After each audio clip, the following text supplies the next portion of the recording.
Warm December greetings to you all.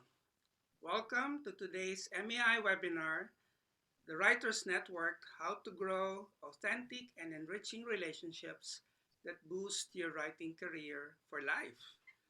This is Ramon Rocha of MEI. Special welcome to those of you who have joined an MEI webinar for the first time.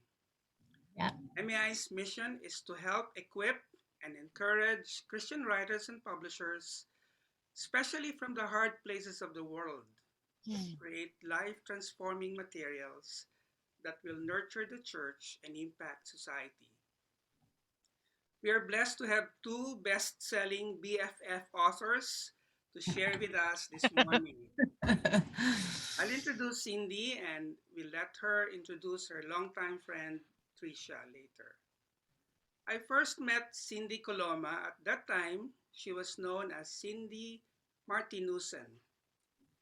We met at Lit World 2004 in the Philippines. It's well done. Hello from the Philippines. 6 ago. To date, Cindy is a best-selling author and has written more than 25 published books of fiction and nonfiction. She is also currently working as Executive Communications Manager for the Chief Digital Officer at a tech company called Microsoft.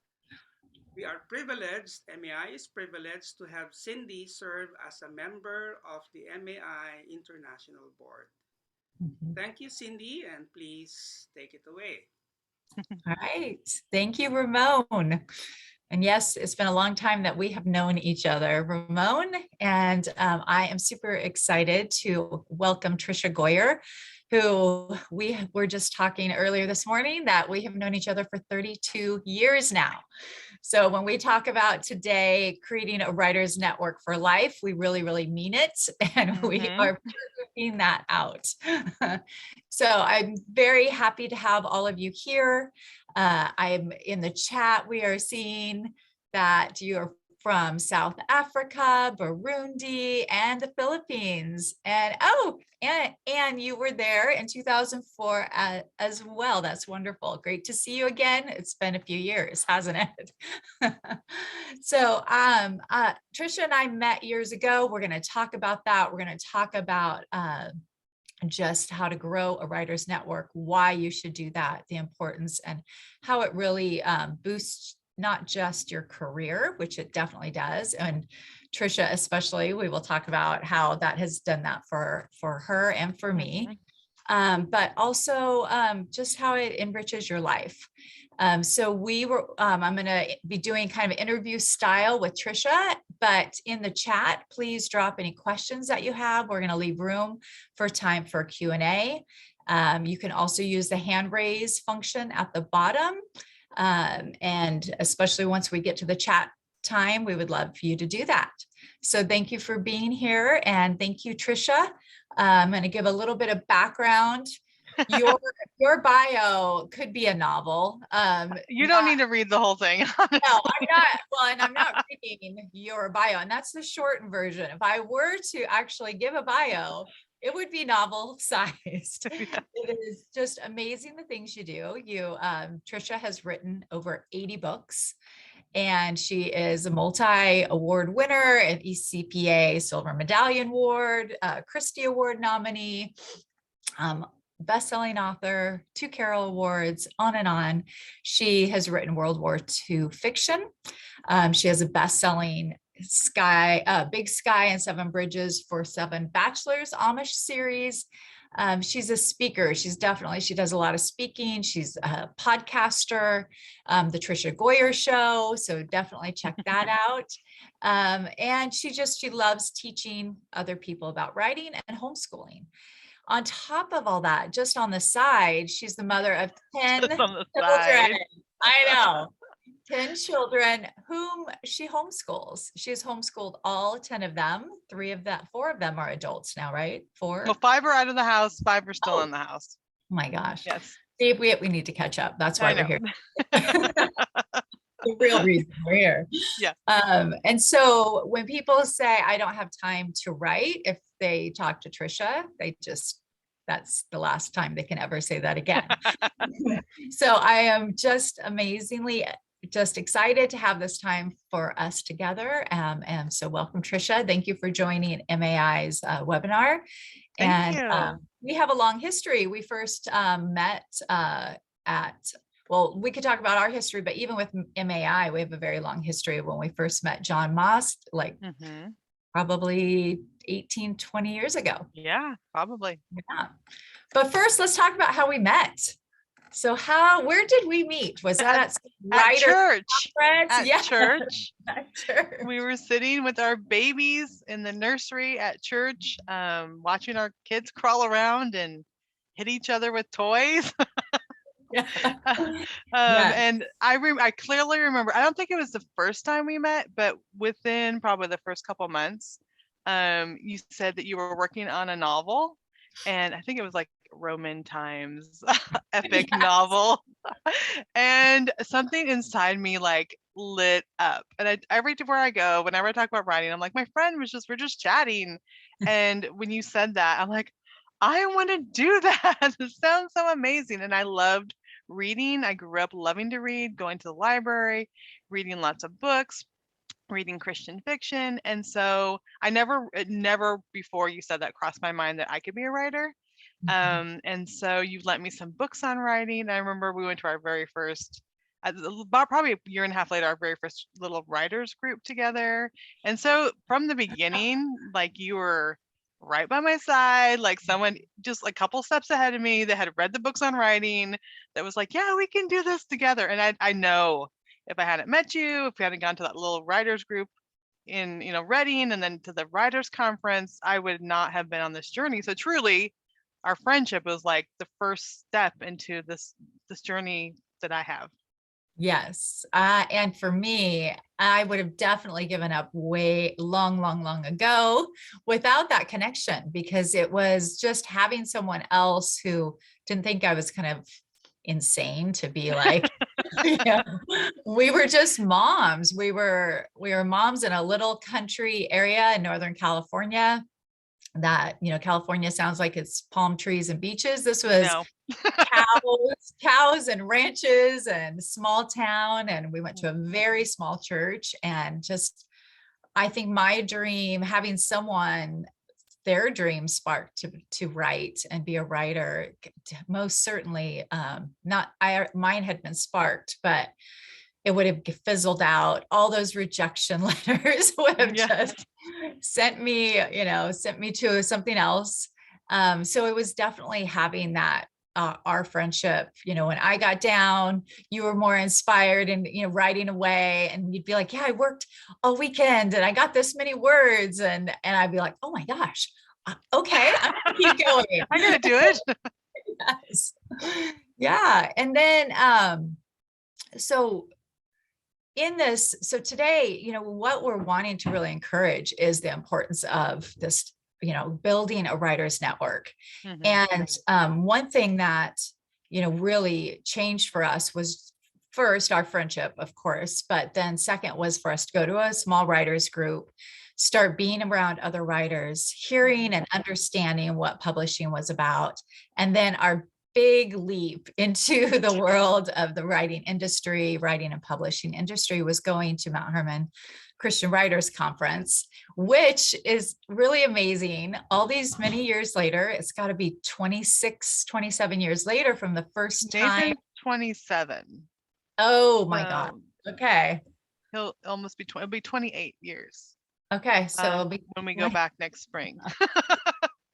So in spring, we are speaking and teaching. Tricia is the keynote at Mount Hermon, and I'm doing a major morning track for 3, 4, 5 days, something like that. I don't know.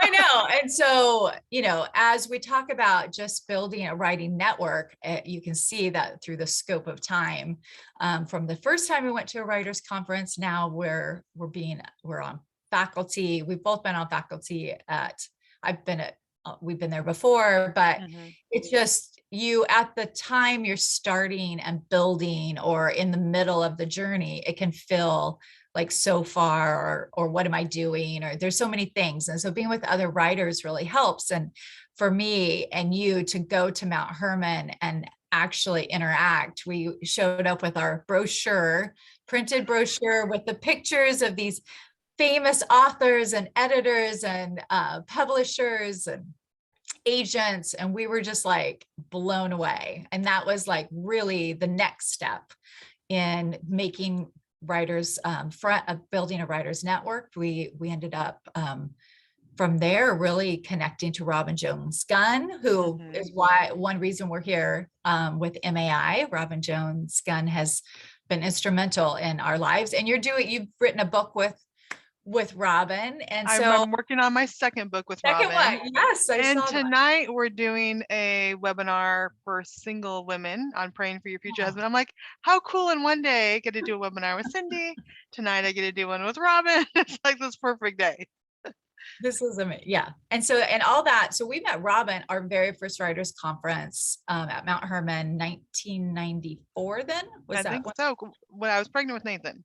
So yeah. 1994. Yep. 1994. So please tell us your perspective of that and how that then took us to the next step of building our writers network.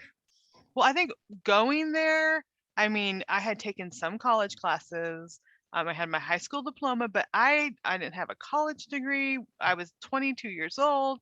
I was pregnant with my third baby. So really, I thought, I don't know, but what I saw was everyone was so encouraging. I remember Robin Jones Gunn, and then Karen Ball, Lisa Bergrid. I mean, all these people that are now we consider friends were there. They were published, or they were editors.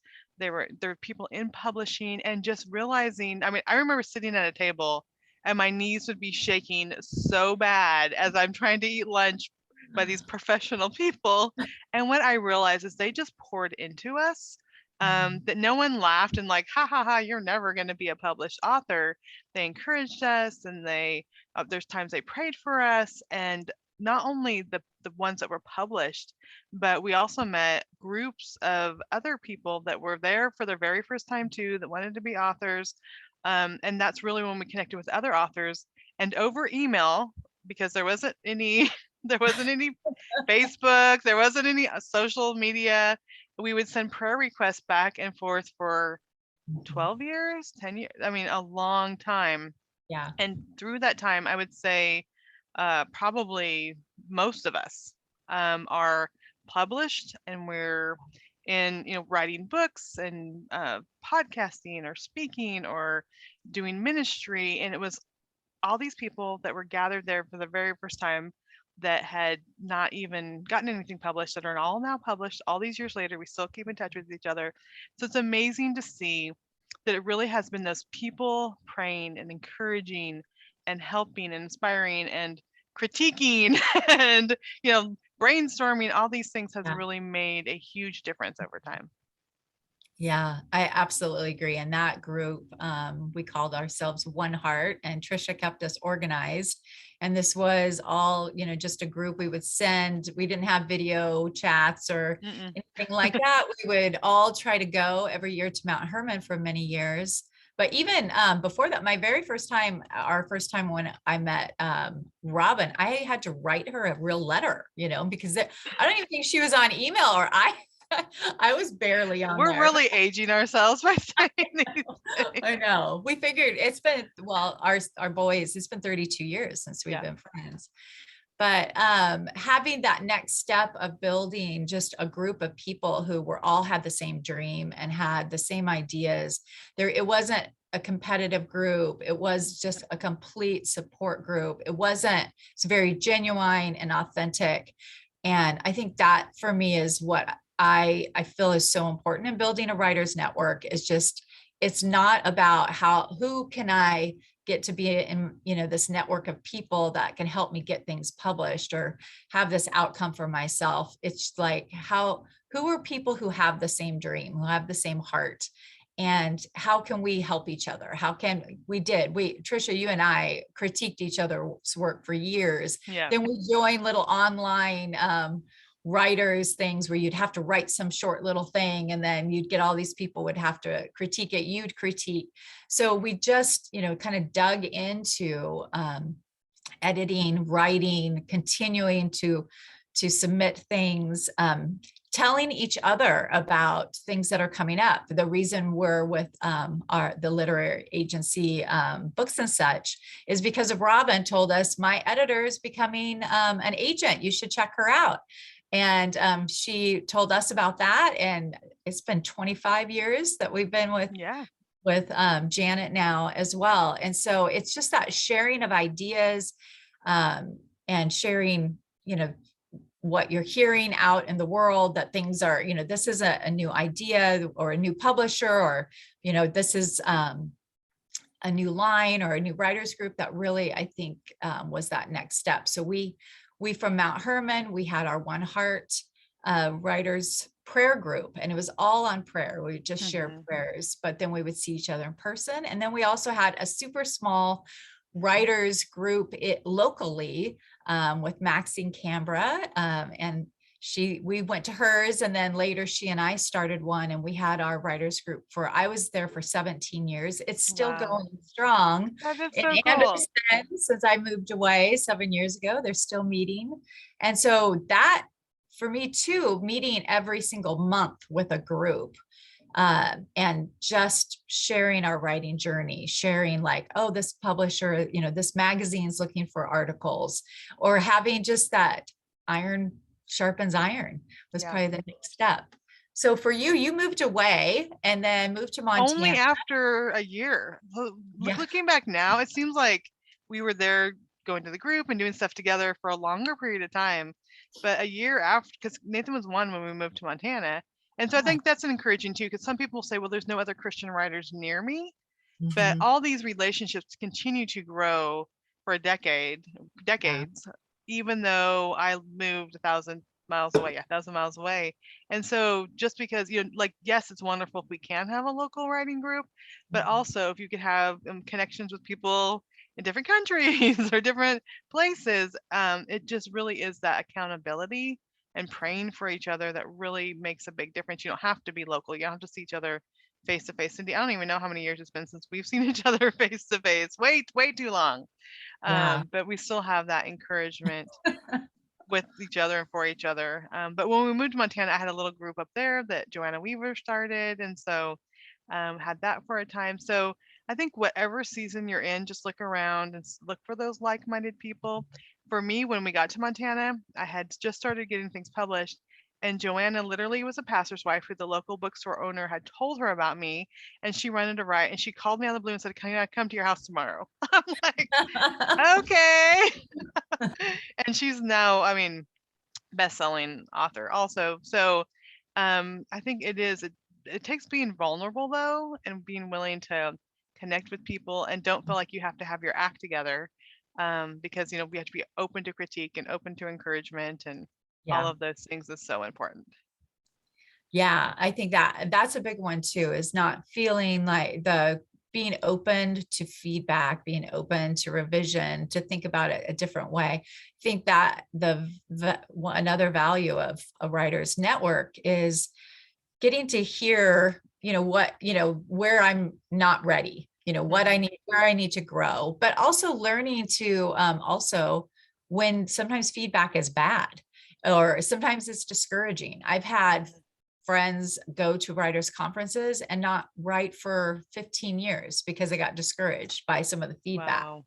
And so you have to be careful, that you're discerning, and that you keep your dream alive, but yet you're like, okay, here's an area I need to grow. I don't have it all together, because even after, 30 something years of this journey, we're still growing. We're still learning. We're still getting better. We can still keep improving our writing.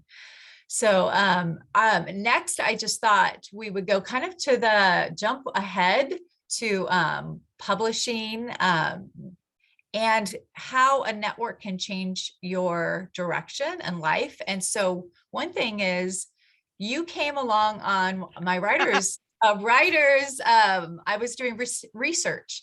So you and Anne DeGraff came along. You're like, yeah, I'd love to go to Europe. And so I was Of writing. course. Why would I not want to go to Europe? Yeah. And so I was doing research for my first 3 books. It was probably for Blue Night or it was North of Tomorrow. Oh, yeah. It was so this is back in early 2000s. And Mhm. you came along. We went to the Mauthausen concentration camp. We went and met with a local historian, met with her. She told us all sorts of stories. I was writing fiction. I was writing a contemporary story with a mystery from World War II that was getting solved. I didn't want to write historical. I did not feel that at all. And a couple of the stories that she told, you looked at me and you said, are you gonna work on that? Are you gonna write that story? And I'm like, no, I just did not. It wasn't for me. And I think you asked Anne, are you gonna work? Is that Yeah, I story did. story? And Anne's like, no. And you're like, I'll write it. And then you have now written many World War II stories, and it kind of opened up this doorway for you. So I'd love to hear about your perspective of that. And again, that goes back to how a writer's network ends up shaping and molding your life in ways you don't expect. Absolutely. Well, and I had never considered also writing historical. I had written proposals for contemporary romance. Thought I'd do some sweet Montana romance, throw some mystery in, got rejected, which is something I want to throw in too. Don't compare yourself with others. Because I remember, Cindy, you and I even had like our very first books that went to before a publishing committee the very same day.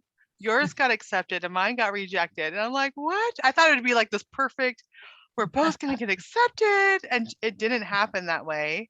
But the story that God had for me wasn't that sweet Montana romance. It was later, a couple of years later, going to Europe with Cindy, hearing these stories about the liberation of Mauthausen by 23 men from the 11th Armored Division and this Nazi officer's wife who had not been happy with what had been happening. This is all true story. And she went in and started caring for the people. And that idea of a woman having to live outside a concentration camp, knowing what's happening, knowing her husband is involved and being against it, it just like stirred something in me. And yeah, I turned to both of you. I'm like, are you gonna write this?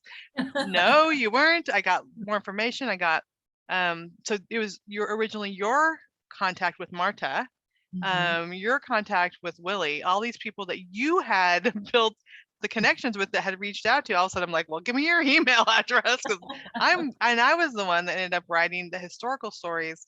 And then we were able to go and meet some of the veterans, the American veterans that had liberated those camps. And you came with me. So even though I was writing the books now, you came with me and interviewed the veterans. And so again, God has just continued on this journey, like helping and supporting each other has both helped our own paths. And I was just there for fun to go to Europe, and God gave me those ideas. And I think I remember Anne saying, there's going to be an idea for you. And I was like, I'm just here for the French bread or whatever.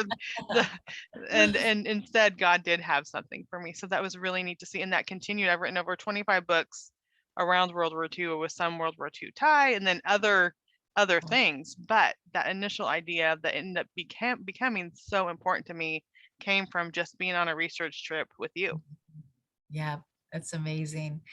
And I too want to reiterate what you said about not comparing yourselves to others. And that can definitely happen within a small group or with 2 writers, or when you're, then later I've seen my writers group, sometimes someone's just flourishing, someone isn't, they get discouraged. But if you just keep going, it's going to be your time. And we definitely had that on our journey, where I would be having all rejections, you're getting acceptances, or even when we would go at Mount Hermon, it would be like one day one of us is getting encouraging, words, the other's getting, it's kind of like, maybe you should go work at McDonald's. I don't know if anyone ever told us that, but it felt like that. It felt like that. It still sometimes feels like that. Yes. But, you're on your own journey, but these people with you are there to help encourage you and be there for you. And also let their successes help you go, okay, if Tricia can do this, if Tricia can write 80 books with 10 children and homeschooling, I can get my story out there. I can, in whatever way it's supposed to go, because some of us now, we have opportunities with self-publishing or indie publishing, indie presses. There's so many options now that we can go on. It doesn't look the same. Nobody's journey is going to look the same. So next, so we were starting to publish our lives together, even though by now we're living in completely different parts of the United States. California to Montana are very far away. We don't see each other as much. We still kept in touch. We're both like very busy with small children, which seems like we always still have small children. Small children. What are you talking about? 30 years later, we still have small children. But I want to leap ahead because I want to make sure we can get to questions and everything like that. But I want to talk to you about how you have you've really done great on building Writers Network, and that just in so many ways done so many things for your life and you for other people's lives. Just you've done massive amounts of ministry in so many different areas. You've just always followed what God is calling you to do. But and we mentioned that you've written books with Robin. You've written books, numerous collaborations with different people. One story I wanted to bring up though was that you've written a book with the winner of The Voice, which being international, The Voice is a singing competition. It's very well known here in the United States. It's similar to the X Factor, which I think is maybe possibly more international. But you reached out to, he was still just a nominee. He was still, wasn't he still competing? He had just won when I reached out to him. Okay. Like I reached out the day after he won. Okay.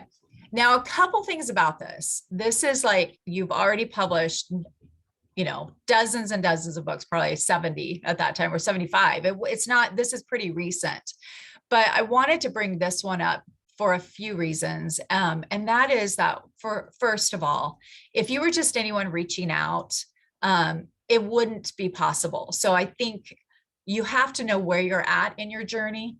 I can't reach out to a celebrity and say, hey, I want to write your book because I really like you. And I've been following you.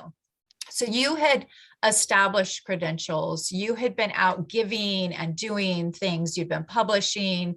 You followed your heart. You followed what God wants you to do.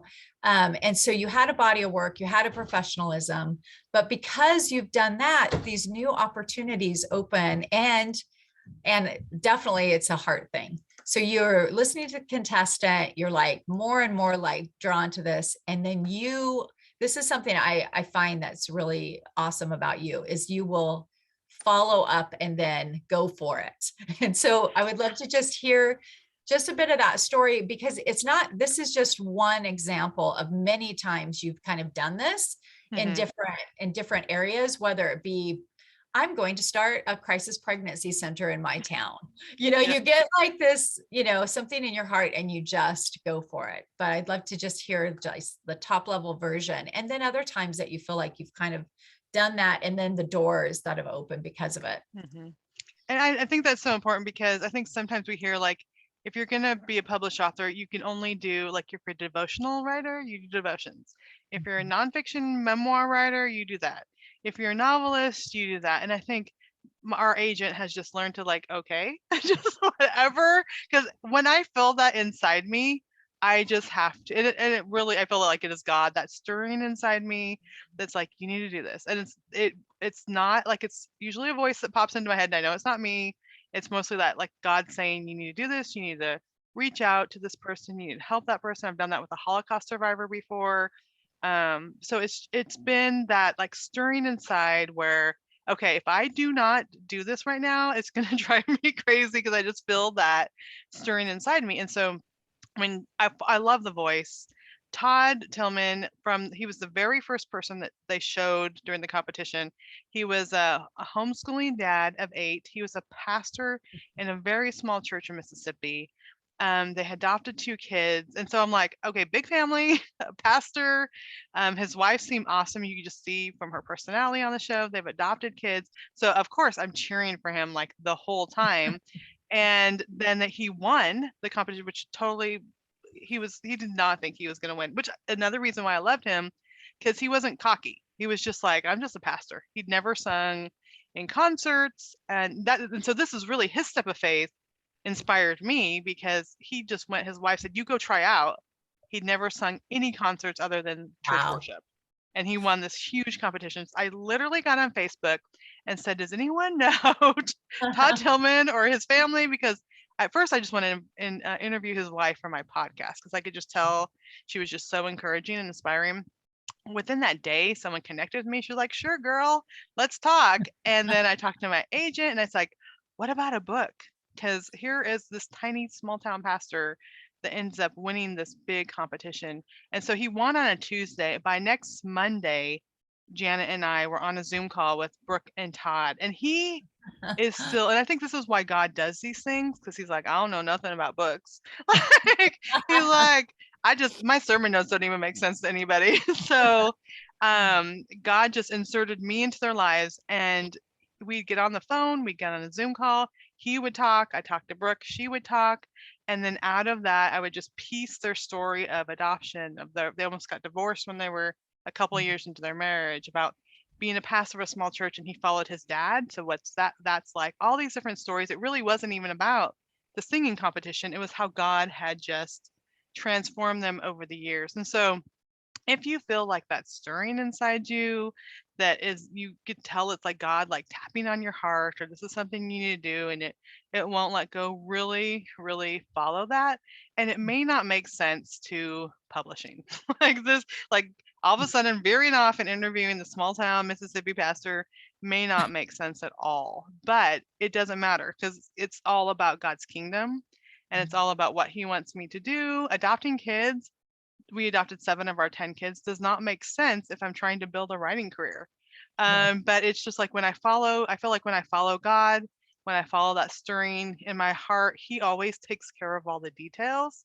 And so really it's like God knows the path, and some people's path might just be they're only going to write fiction. My path has been like such zigzaggy, but the thing is that God's there, and I'm just like, okay, we're going over here. Okay, we're going over here. And so I really encourage people, if you feel that stirring, to follow it, because that means God is there and he has a plan. Not always the plans that we think, but he definitely has a plan. Fantastic. Exactly right. I totally agree. So I see, and I just see that in so many areas. I think I could definitely tell stories. I'm at Microsoft because of, it's funny because people say, well, how'd you come to Microsoft? And I'm like, well, I'm there because of a former KGB spy. Like, what? Yeah, like that is such a good line. Because I wrote with Jack Barsky his story for his book. I was the collaborative writer. And he spoke at when his book came out with Tyndale House. It's a Tyndale House book. He spoke at Microsoft. At Microsoft, he met this woman named Miri Rodriguez, who's a Christian and just amazing woman. He's like, you need to meet Cindy. And so I met Miri. We went to lunch. I said, I'm kind of interested in going into the tech industry. I've been kind of working on these, I've been involved in studying this, researching, no experience. I am so non-techy, it's like, I'm on here, but I'm definitely not super, no coding, no anything. And that opened this whole different path that now I've been at Microsoft for 3 years. And interesting enough, I ended up on her team, then she left. And a week ago, I found out she's back on my team, which Microsoft has 175,000 employees around the world. So for her to end up back on my team, we're just both like, okay, there's something here going on. And so it is just that, following, I feel like Mhm. this is, a doorway that, is opening for me and going through that. So that's perfect. And we could tell story after story after story about that for both of us, really. But Yeah. I would say even more you, because I'm definitely more of an introvert. I can't do, I start like, oh, it's just too much. So, and again, that goes to not comparing your journey Mhm. with someone else's journey.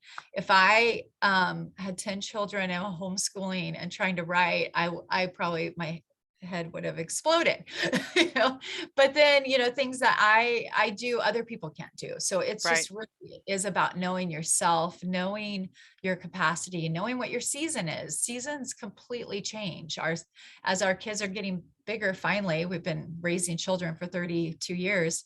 It'll change again. And Yeah. so really paying attention to all of those aspects. And I think it really goes down to having faith, because we've seen God show up again and again. And I keep my prayer journals, which I've flipped them over, and I was thinking like book 3. It was like, I'm never gonna get this book done. I can There's no way with the kids I could get this done. And I'm like, oh yeah, that was like 80 books ago. So going back and seeing like God showed up with that book. God brought the right person for me to interview for this book. God gave me, the day I reached out to Todd Tillman, contact with them. And so Uh, it's like seeing God show up again and again. Pretty soon you have faith. I'm like, okay, I'll call that person. I will do anything, because God has shown up so much. And I think you're the one that told me about like 30 seconds of courage, or 10 seconds of courage, or something like that. I think we've had this conversation before, like yeah. at Mount Hermon. It was like, okay, we just need like 10 seconds of just being courageous to like go sit at that table, go interview that person, or go reach out to that person. It's like really takes like 10 to 30 seconds of, because I remember we would pump each other up like, okay, no, I am going to go talk to this person. And so really it is just taking those steps of being brave. Another one was at Mount Hermon. I was sitting there, I think probably after you and I had these talks of like, we could do this. John Walker from Home Life magazine walked by, and I'm like, I should talk to him about writing articles. And I'm like, Mr. Walker, I'd love to talk to you about writing articles for your magazine. I had no ideas. Like I didn't have one idea in my head, but I was sitting there. He was walking by. It was like that. I'm just going to do it. And that's basically what showing up writing every day is. I'm tired. Right now my writing time's between like 4:30 and 5:30, when after I have my quiet time, like really getting a good hour of getting whatever's in my mind on the page. And then the afternoons I sometimes get stuff done. But it's like, okay, I'm just showing up, and God's going to be here, and we're going to make it happen. Because I think so many times we could talk ourselves out of reaching out to someone, introducing ourselves to someone, emailing someone, whatever it is, starting that new idea, putting those words on the page. We could talk ourselves out of it, when it's realizing like we just have to be brave. We have to know God is there. If it's on our heart, it's for a reason, and just doing whatever it is. Yeah. Yeah. And then with that, what I see a lot is just, an incredible heart and connection. And your families have now done things together with the Tillmans. And then you Mm-hmm. also, I don't know how much you can talk about things with the Leahs, or, the going into a new avenue of filmmaking and things Yeah. like that. I would love to Yeah. hear what you can share of that. And it was another writer friend that I had met at a blogging conference. Her name was Courtney, and she's a blogger. And Amber Leah had reached out to her and said, hey, do you know anyone that might have some ideas for movies? Because they started their production company, Guy and Amber Leah, have Storehouse Media. And she's like, oh, you got to meet my friend Tricia. So Courtney introduced Amber to me, and we have my Big Sky Amish series has been in pre-production. First it was with Sony, then it was with Netflix, and it went all the way to the top of Netflix, and then someone shut it down. Then they were going back again for more conversations, and then COVID came. So Right. they're still having meetings. It's like, can I still say we're in pre-production? Because this is like taking forever.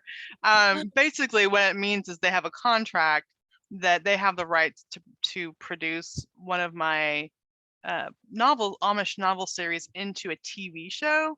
And so they have writers set up, and they have different things set up, but it really comes down to the right timing where everything comes together and the people are ready, like, yes, we have the money, let's do this thing. So it's one of those things, again, I just hold it loosely. I'm like, that would be cool if it happens. And I think you really have to do that. You have to get to the Yeah. place in publishing where you just have to hold everything loose. Because I have proposals that I've written even in the last year that I'm like, I love these ideas. I have a national park teen idea that I loved, like visiting national parks and tying in historical stories. And I'm like, I love this idea.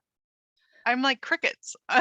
So also don't feel that just because you're multi-published, that every idea you have is going to happen. But at the right time, just hold everything loosely, put it out there, cast your bread upon the waters, as our friend Andy Graff would say, and at the right time. And I have ideas that have been in my mind for 20 years, like since we knew each other, that have gotten published, Prayers That Change History. I had the proposal in 1999. It got published about 4 years ago. I have children's books that the proposal we just are sending out again, Cindy, that I had from 1998. Because people are wanting more children's book stuff. So I'm like, well, here's this. Janet had it on her computer. I didn't have it on my computer from 1998. Wow. And so you never know, those sparks of ideas, get them down. You never know when will be the right time. Yep, absolutely. Yeah, don't lose those stories either and print them or someone has a novel published about national parks. Okay, Joseph. Oh. I'm going to look that up. Tell me put the title in the chat because I want to find that. Yes, put it in the chat. Well, and we have Innocent put a question here as well. There's a question and answer area and chat area. What? So I'm gonna. I see now. Okay. Okay. So it says, we know there are now so many books on almost all topics. I would like to ask, how could we be better writers, avoiding reproducing the already existing materials or lower than the already existing books? That's a good question. Well, you answer first and then I will answer. I will say that, so back when Tricia and I very first met and I was working on this Rome series, I spent tons of times just researching. I was so invested. And then I came across Francine Rivers, The Voice in the Wind, and then there was another series set in Roman times. And I, first of all, I fell in love with Francine Rivers at that point. Back in 96 or whatever that was. But I'm like, oh, somebody's already done this. I won't do this now. And so I completely dropped my project, and I was pretty far into it, especially back then. It seemed like far in, maybe like 5 pages, but I don't know. I might have had a lot more, who knows? And it was handwritten, I think, or I had a word processor at first. But the thing about it is, even though there are similar topics. And it seems like ideas a lot of times come around at the same time. You'll be like, I have this idea. And then you find out that a whole lot of other people at the same time do, but nobody has your voice, your perspective, you can infuse your own life into anything you're writing, whether it be fiction, nonfiction, articles, speaking, podcasting, and no one has your story. Everybody's story is different. Everybody's experience is different. Our walk is different. And so you offer value because even though the topics might be similar, you're going to reach people at a different place because it's your story. So I think if you're talking nonfiction, at times there are, certain things like a general topic like finding peace in your life, that, you might look and find there's tons and tons of books, but there's also a refresh and a need for continued materials. And so I would say, don't worry about that. Follow your heart where the topic or the story is, and infuse your own life into it. Yeah, and for your generation, like your voice for your generation is going to be different. I mean, we're old now, Cindy. No, I refuse. Or people I've written books for teen moms because I was a teen mom. There's other books out there for teen moms, but it was my story, and I was able to help teen moms when they had the 100th anniversary of the Titanic. I had a publisher contact me. How many books have been written about the Titanic? thousands and thousands. I ended up writing a novel called By the Light of the Silver Moon that is the prodigal son story told on the Titanic. So you have the rich father and the brother up in first class, and the other brother who snuck on and he's lost everything and he's down hiding in the lower decks. And so that no one else has written it like that, because it was my story, it was my idea, it was what God put in my heart. My first book, From Dust and Ashes, that concentration camp story. There's been tons of novels written about the concentration camps, but that was a unique story of the research I learned, of my heart for that Nazi officer's wife. In fact, after it was published, one of my friends who worked in the crisis pregnancy center with me said, that was your story. I'm like, no, it was a Nazi officer's wife. And she goes, okay, she was pregnant. She was abandoned. She was feeling guilt from her past. She's trying to help others. She's like, it's your story in a novel with a Nazi officer's wife. I'm like, oh my goodness, this is my story. And so if you care about it, if you care about the characters in your fiction, if it makes you cry about a situation in nonfiction, or if God has done something in your life with peace or prayer, it's going to be your unique story that is going to be on your heart. And that's what we want. We want those true, authentic stories. And so we're not saying you'll duplicate what other people are doing, but if it's on your heart, God has it there for a reason, and it's going to reach your intended audience. And not the audience Cindy has, or not the audience I have. It's going to be your audience that God wants you to reach. I may never have access to your audience. Cindy may never have access to your audience.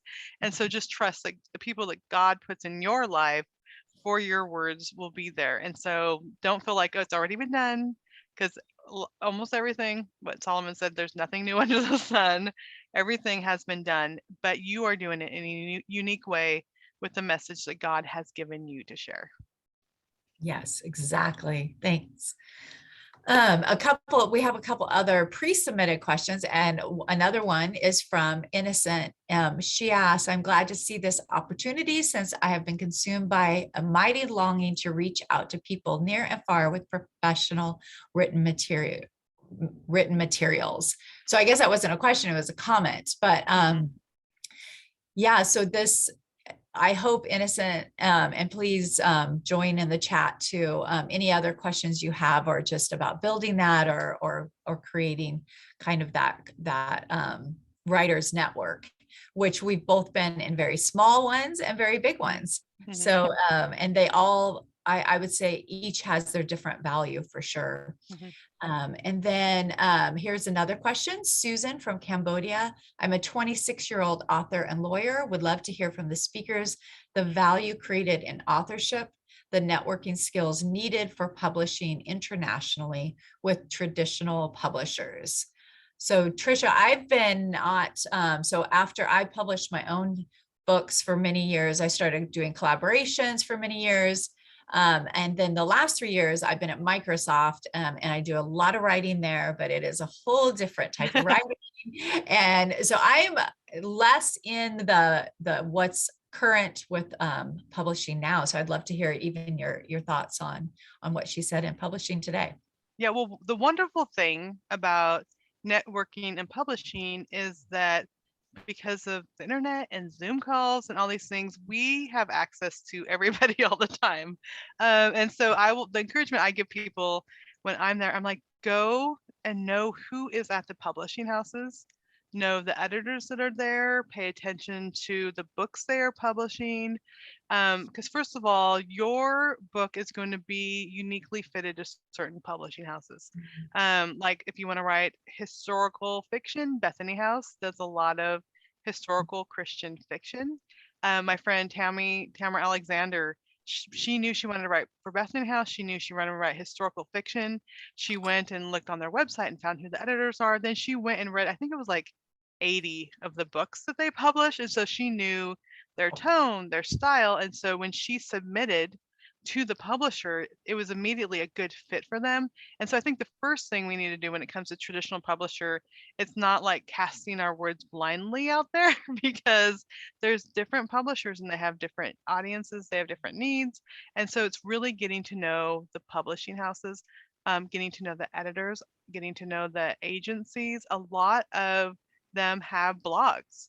And so I know I have a blog, author blog. I know the people who regularly comment on my blog or on my Facebook. So follow me on my Facebook or follow me on my Instagram. And I feel I built friendships with them. And because, we were able to around the world connect electronically, I will see these people pop up again. And then when I get a message from them and they have a question, I'm like, oh yeah, I know who you are. You're my friend. You've been commenting on my blog for 6 months. And so you can really build and those relationships. And someone says, well, I feel like I'm stalking them. Well, no, you're not really. I mean, they're putting words out there because they want a response. They want people to comment. They want people to know that what they're doing matters. I also have an online writing group. It's called writethatbook.club, and I mentor people on it. And I have editors and agents come and speak and give workshops, kind of like what we're doing now. And I've had multiple people in that group that are watching the videos, that are commenting, that are sharing their ideas, and the agent or the editor will say, send me your idea. And they do. And I've had multiple people in that group get agents because of it. So, even though time zone things may be a little bit harder, it is still possible to just follow up and find those people and connect with them, because it really makes a difference. If you are paying attention to what they're publishing, what they're writing, asking questions, they do get to know your name. And like we've seen from writers conferences, those relationships, whether they're face to face or over email or over social media, they do make a difference, because traditional publishers get hundreds and hundreds and hundreds of projects sent to them. So if they recognize your name, if the editor says, send it to me because you've been commenting on her blog for 6 months, that will go to the top. And so really see that it's not just to get, you're building friendships, not just to get what you want, but you're building friendships, and you are going to learn and grow, and you are going to get connections with those people. Yes. Yeah. Because the other side, you do want it to be an authentic thing. You want to really be interested in what that person is doing. So follow into a direction that you're intrigued by, because there are sometimes the ones that you can also be recognized in a negative way. Exactly. We don't want that. Yeah. You might want, the publisher might be like, I do know this name. Yes. So that there's that side. So always be genuine, authentic, helpful, offer to help, offer to do something, try to make it a two-way thing. Yeah. Share the books that they have coming out. If there's on Facebook, they have, sometimes authors have launch teams. Join if you're able to join those, and then share on social media what the authors are doing. I've built relationships with people there. It does make a difference if you are having those connections. And with traditional publishing, what they're doing and what they're not doing changes every 6 months. Yes. Editors move, what they want to publish changes. We don't know. Sometimes we feel like they're rejecting us. Sometimes they might already have a book on that topic that's too similar. I've had that happen too. That's too similar what they already have coming out next year that they're working on. So really keeping updated, and it is almost like a part-time job, just keeping updated on what's happening in publishing. But it is so important if you want to go with a traditional publisher. But now I think Cindy and I both know that self-publishing is completely different. When we first got started, self-publishing meant you go to a local printer, they print up books, you have to pay for them, and you just have them in your garage and then have to figure out what to do with them. There's so many opportunities online to self-publish books. So don't feel like you're only truly a published author if you go through a traditional publisher. There is a lot of opportunity with self-publishing also. Yeah. Yeah. And we really are, more and more, I think the pandemic has created a much more global community. We already were getting there quickly. We already had built that, but I definitely at Microsoft see that we are not going back to the same world that we were in pre-pandemic. And so there's, just opportunities for work and publishing and everything is becoming much more global. So before, if you were, in Africa or different regions that weren't the United States, it was really difficult to think about publishing opportunities. So there's definitely more to come, and just be open to the things that I think we're going to see even more opportunities ahead that we haven't even really thought about before. Yep. So Innocent, you said, I'm writing poems as a way of encouraging and edifying Christians. Moreover, I use them to reach out to non-believers so that they could read and turn to the Lord. Actually, I'm still making a collection of poems. I also write articles. The problem I am struggling with is, how do I proceed so I can publish them, since I do not have a printing house here in Burundi. I published them on Facebook, on my 2 Facebook pages.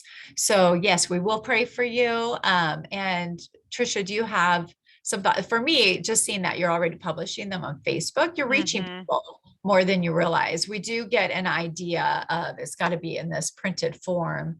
And at this point now, stories and publishing and poetry and beauty can be just shown in so many different ways. So I would first say, don't just think of being accomplished by having a printed book, but if that is your heart's desire, don't give it up either. But do you have any? Let's hear what you have. I was going to say, like, I probably have more words published on Facebook and my blog than I do in books. I mean, I do have a lot of books, but in the morning, if I feel something in my heart, I'm going to put something on Facebook, or I'm going to write something on my blog. And the wonderful thing about those, if you're able, I know there's free places you can set up blogs, it doesn't cost anything, and you could have those places, because I will have someone comment on a blog post that I wrote 10 years ago. Wow. And so those things continue to circulate, and they seem to get out there. So sometimes it seems like I'm just putting them online. They're not in a book. We're actually probably reaching more people online than you are if it wasn't a book, because if it's a book, then like a printed book, then you have to get it into bookstores, and then how many copies are they going to carry, and how many copies are they going to sell. Also, people don't know that bookstores rotate their stock. And so if I go into a Barnes and Noble here in the United States, there might be 2 or 3 of my books. They're not going to have all 83 of my books there, because when a book comes out, they'll keep it there for a short period of time, and then it's off the shelf and it's gone again. So you can only get my more recent books that were published within the last year at the bookstore. But online, people are able to go back and read those blog posts. I've had comments on Facebook, because people will post it and then someone else will share it, and then someone else will share it. I'm like, you never know how many people are truly reading those words. But we will pray that if God if it's his will to get that in printed book, that can happen too, and the right opportunities will come up. But don't be discouraged, because just keep getting those words down and just keep sharing them, because that really, really matters. Yeah, great. Well, we're almost at time. We have another question in the chat. I wanted first, real quick, I can stay a few minutes after as well, but first, to kind of close out for those who do have to leave at the hour, Tricia, I wondered if you could, I thought we would both give just a really short, what is your best and worst advice on writing that you think you have received? I think my worst advice actually has been write what you know. Because I've written about a lot of stuff I don't know. And sometimes even when I sit down to write, I hardly know anything about the subject, like World War II. I mean, it took us going and interviewing veterans and all those things. So don't feel like I don't know enough about the subject, because you can research, you can look into it. My best advice is do a little bit every day. Even if you can only write 30 minutes, and write it on paper, write it in your computer, write it on the note cards, whatever it is, getting those words down. It keeps your mind, it like trains your mind to write, it trains your mind to go into the writing mode. I probably, like, actual words on page that are going to get published or go on a blog, maybe an hour a day. And I'm able to accomplish all these things, because you think about it, 30 minutes to an hour a day by the end of the year, that's a lot of words. So do a little bit every day. It makes a huge difference. And don't feel like you have to know everything or write what you know, because you can research. And if God has put it on your heart, it's there for a reason. I love that. Mine would be similar. I think my worst advice is you have to ... Like you have Mhm. to outline, you have to write in this manner, you have to write, you have to, write what anytime it's you have to, other than what my best advice would be is you have to keep writing. So Yes. they're very similar, but other than actually spending the time writing, editing, polishing, learning, you don't have to do any other person's path. Just follow. It's good to take that in, consider it, learn from them, but then go and do your own thing to follow your Absolutely. heart. So, well, Tricia, we have one more question in the Yeah. chat that I think we have time for. Well, we're at time, so I'm going to say goodbye to those of you who have to go. But the last question is that for non-Americans, she's always wondered. This is Anne. Always wondered about the intrigue of Amish love in the US. Since most Asians don't know the concept of Amish, what would be an alternative genre of love stories for us to write about our own respective countries? That's a really good question. So I would say the interest in it is when I first had an editor actually reach out to me and ask me I wanted to write Amish, I laughed because I was writing World War II, which Amish is, they're pacifists, they don't go to war, they don't have technology, it's like completely different. But this is the interest in it, is we live in such a busy life. And so Amish is really popular, also like prairie times, those moments in our history where it was about family and it was about gathering around the table and really having connections with each other. I think that's why Amish is so popular. That's why prairie, historical prairie romances are popular, because we feel like we don't have that connection with people. And so I would say to translate that, whatever culture you're in, if you're writing stories about true connections, about true relationships, about community. Amish is big about community. When they build the barn, everyone comes together and they build the barn, and 100 guys are working on the barn at the same time, because I think we're missing out on that. So I would say look in your country and where is that need that people are feeling maybe disconnected, feeling like no one is listening to them, feeling like they're lost and they don't have a community. And then, translate even in your own country, what was a time when people did come together? Often during wars, people have to come together. Often during, different times in history, people have to come together and they have to have that community. Or even how can they do that currently? How can we build community in our neighborhoods? And I think those type of topics, because it's meeting a need where we feel like we're lost and we feel like we're not connected, that will help to translate to something. It doesn't have to be Amish, but translate to meet those people's felt needs in their heart. Yeah. Yeah. So look in the Philippines for, just different groups, or in Asia, and that will be intriguing. I think too, it's such a different lifestyle. That's just like, what? How And would it's that it's be? simple. We miss kind of those simple times. Yeah. We miss, I mean, none of us would want to like have to wash our clothes by hand all the time, like when the Amish, or not have electricity, not be able to get on the internet, whatever those things are. But we do miss that things seemed simpler, even though they might not be simpler. Right. Yes.